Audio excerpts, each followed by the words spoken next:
Hello tout le monde, bonne et heureuse année 2022. On se retrouve de nouveau pour ActuWeb. J'espère que vous êtes prêts pour cette balade sur la toile. Alors, let's go! Vous avez certainement tous reçu un message d'un opérateur mobile vous disant qu'en application de la loi de finances, une taxe de 0,2% est désormais appliquée au montant d'envoi et de retrait d'argent. Eh bien, selon le Journal du Cameroun sur Instagram, la Ligue camerounaise des consommateurs demande une réduction de 0,1% en priant le président de la République de prendre une ordonnance pour réduire cette taxe. Cette affaire ne laisse personne et dans les situations pareilles, le malheur des uns fait le bonheur des autres. Les vieilles, Express Union et Emi Money jouent sur la nouvelle taxe pour nous reconquérir et tentent de se distinguer en se positionnant comme des sociétés qui vont supporter elles-mêmes cet impôt, nous dit 237 online sur Twitter. En faisant un tour sur Facebook, on constate que la reine des reines Express Union est déjà en train d'être surélevée jusqu'au ciel sur Je suis 237.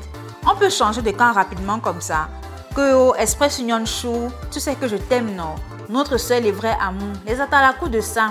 Que oh, je reviens vers toi bé, rien ne vaut l'amour. Jusqu'à ajouter le linga là-dessus. Express Union Chou, Ezali Bango, excusez ma kalak, Koukoulou Nambote, une faute avouée, Ezali pardonné.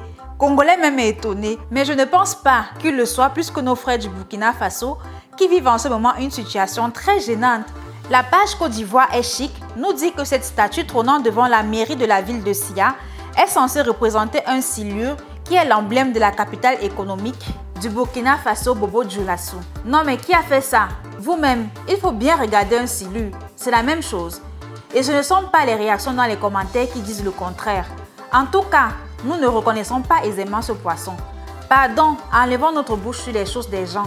Voilà notre lion qui nous a dépassés ici. Et comme nous sommes aussi très forts pour reproduire les choses qui n'ont rien à voir avec l'original, voilà ce qu'on a déposé au Carrefour Eto selon Flash House Media. Passe. On passe comment? On doit lire les commentaires. Quelqu'un demande que c'est Samuel Eto'o de quel pays. Un autre a plutôt vu un Chinois avec le Johnson partout sur lui. Bon, revenons à des choses plus sérieuses. Nous sommes à jour J-5 de la CAN Total Energy 2021. The Camerounien nous informe, nous les fans de football, que la vente des billets commence aujourd'hui 4 janvier selon un communiqué Radio Presse signé par le ministre des Sports et de l'Éducation physique Narcisse Mouelekombi. On peut y apercevoir une liste des différents points de vente des tickets d'accès au stade. Bonne année!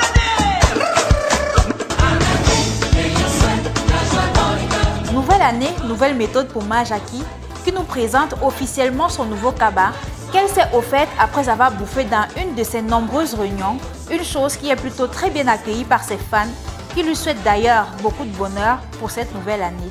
Chaque jour qu'on se réveille, il y a de nouveaux dossiers. Chacun entre dans cette nouvelle année à sa manière et ces femmes ont choisi selon 227 Niger Buzz de se mettre complètement nues à l'église pour un bain sacré soi-disant imposé par leur pasteur.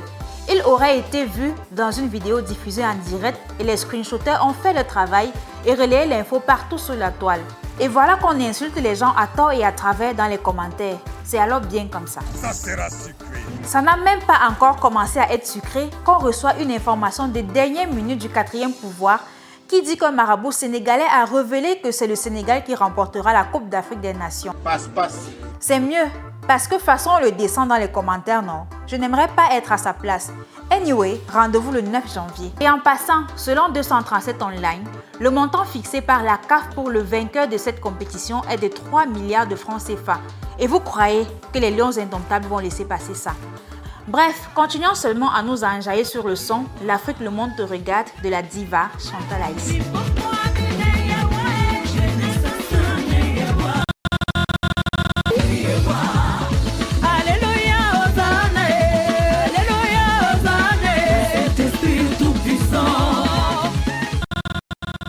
C'est terminé pour ce numéro d'ActuWeb.